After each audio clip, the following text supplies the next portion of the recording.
UK का visa refusal होने के बाद हमें कितनी देर बाद दोबारा अप्लाई करना चाहिए।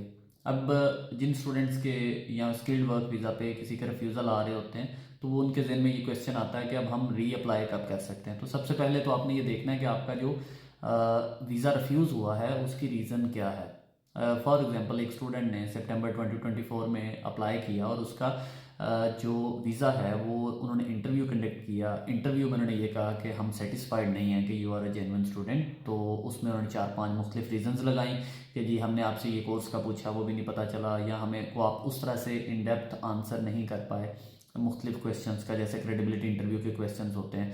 तो वो उस बेस पर उन्होंने वीज़ा रिफ्यूज़ कर दिया। तो उस केस में आपके पास रेमेडी ये है, या रेमेडी से मुराद ये है कि आपके पास ऑप्शन ये है कि आप at earliest very next intake में भी अप्लाई कर सकते हैं।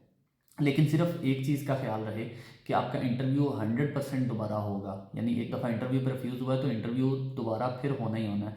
तो आपको करने की क्या ज़रूरत है कि जो पहले आपका इंटरव्यू जिस बेस पे ग्राउंड्स पे आपका वो वीज़ा रिफ्यूज़ हुआ है आपने उनको प्रिपेयर करना है। यानी इंटरव्यू क्वेश्चंस को आपने अच्छे से प्रिपेयर करना है, उनके प्रॉपर आंसर्स रेडी करने हैं और उसकी तैयारी अच्छे से करनी है। फिर तो आप जैसे ही आपको इंटेक जो भी मिलती है अप्लाई कर लें। और बेस्ट ऑप्शन ये होती है कि आपकी जो यूनिवर्सिटी जिसमें आपने पहले हुआ है उसी यूनिवर्सिटी में कंटिन्यू कर लें तो ज़्यादा अच्छा है। क्योंकि अगर आप नई यूनिवर्सिटी में जाते हैं तो वहाँ पे आपको प्रॉब्लम फेस करनी पड़ती हैं। यानी फॉर एग्जांपल कुछ यूनिवर्सिटीज़ ऐसी हैं जो अगर आपका रिफ्यूज़ल हो तो वो आपको 6 मंथ या 1 ईयर से पहले दोबारा आपका एडमिशन एक्सेप्ट नहीं करती कि आपका यूके का ऑलरेडी रिफ्यूज़ल है, चाहे वो किसी भी कैटेगरी में है, चाहे वो विजिट वीज़ा है, चाहे वो स्किल्ड वर्क वीज़ा है, चाहे वो स्टडी वीज़ा है।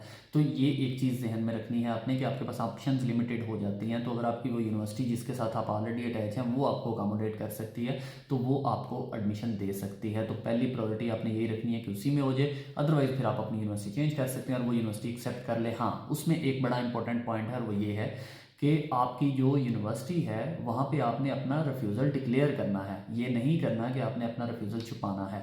मोस्ट ऑफ दी स्टूडेंट्स जो हैं वो कंप्लेन ये करते हैं कि हमें हमारे एजेंट ने ये कहा कि अपना जो रिफ्यूज़ल है वो उसको छुपा लें, यानी उसको अपना उसमें लेके जाएं।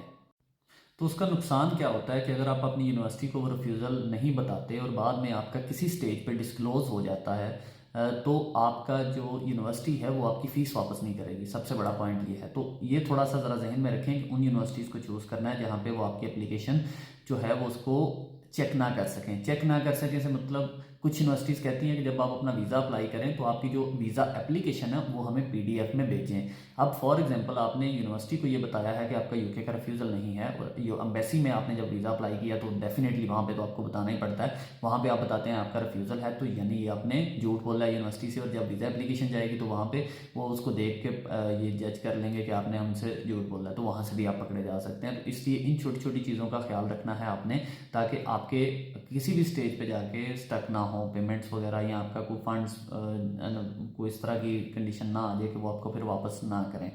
दूसरा, अगर आपका वीज़ा फ्रॉडुलेंट डॉक्यूमेंट की वजह से रिफ्यूज़ हुआ है, यानी आपका कोई फेक डॉक्यूमेंट है, तो आप पे 10 साल का बैन लगता है। और अगर फॉर एग्जांपल बैन नहीं भी लगा और उन्होंने सिंपल रिफ्यूज़ कर दिया तो देन भी हम रिकमेंड नहीं करते कि आप दोबारा अप्लाई करें, क्योंकि दोबारा भी आपका वीज़ा रिफ्यूज़ होने के उतने ही चांसेस होते हैं।